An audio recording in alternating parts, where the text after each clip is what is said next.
If you never experienced it, I'm happy for you. If you have experienced it, you know what I'm talking about. And for me, it was a strange thing. Like it came, for me, it was from one day to another.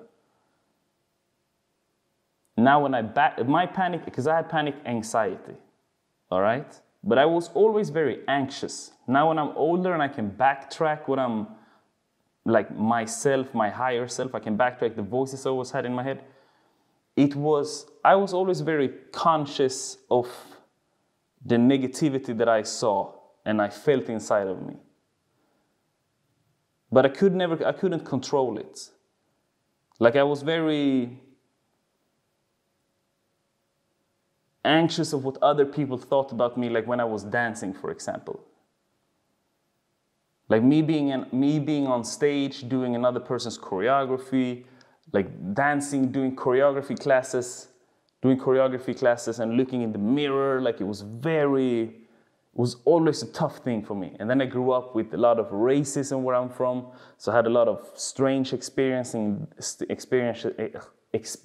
from there.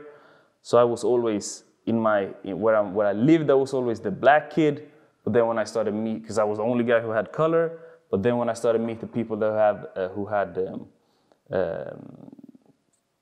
other family from Africa, I was the white kid all of a sudden. So I was never I was very insecure who I was, insecure about my color of my skin, and I could never fit in, right?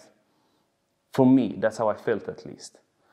But I'm very glad I had these things. Like all of these things, they are blessings. All of these curses, they are blessings in disguise. And that's how I choose to see it. So that's how I label it now. And these things that I'm going to share with you is how I got out from it and how I got to the point where I am today.